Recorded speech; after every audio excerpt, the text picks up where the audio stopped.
On observe la société sénégalaise à travers un certain nombre de trajectoires au plan politique, social. Ce qu'on remarque, c'est vraiment l'archaïsme et un nœud d'immobilisme qui est en train aujourd'hui d'asphyxier la société sénégalaise.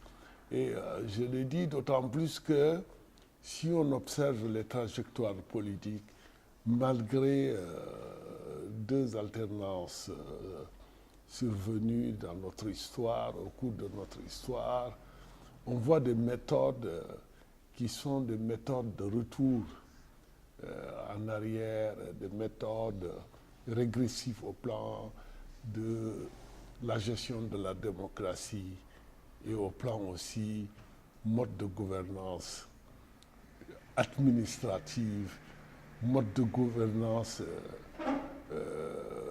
global, avec le manque d'autorité.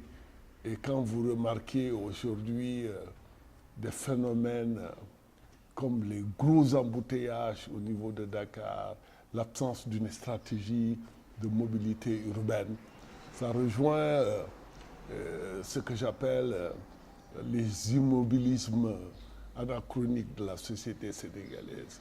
Au plan politique, on est à pratiquement 1 an de la présidentielle, plutôt de 2019. Mais qu'est-ce qu'on voit? On voit que certains candidats potentiels sont éliminés. C'est une méthode, dans une certaine mesure, de politique politicienne. Ne milite pas en faveur d'une respiration démocratique, de l'avancée démocratique. Ce qu'on voit également, si vous remarquez, si on prend le cas pour revenir à l'actualité, M. Idriss Seck, qui est dans son rôle d'opposant, 2, qui est dans son rôle de futur candidat, qui critique le gouvernement à travers un certain nombre de processus, à travers un certain nombre de faits. Et ce que vous voyez, c'est vraiment une sorte de diabolisation de M. Seck et des menaces même de faire ressortir des dossiers.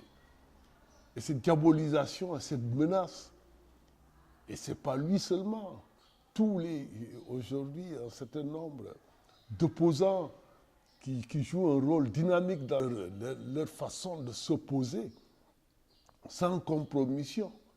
Et c'est ça la démocratie. Ils sont voués à ce que j'appelle une sorte de chasse, je pèse même mes mots, de terrorisme. On les attaque et à mon avis, on commandite des entreprises de destruction, qui veut dire tout simplement qu'il est interdit de s'opposer. À ce rythme, on ne va plus avoir des opposants. Certains sont jugés, comme M. Khalifa Sall, et tout le monde sait à l'avance certainement qu'il va être condamné. Son acquittement ou sa non-condamnation, ce serait une surprise, parce que sa condamnation obéit à une logique de ce que j'appelle la liquidation de potentiels candidats sérieux, de potentiels concurrents. Ça, c'est pour moi un indicateur de régression démocratique. L'autre aussi également, c'est comme aujourd'hui le pouvoir, tout en interdisant de s'opposer, n'organise pas d'ailleurs, développe une stratégie de communication qui, à mon avis, est très réactive et contre-productive, parce qu'on ne peut pas avoir le pouvoir et être dans une communication, à mon avis, de déconstruction.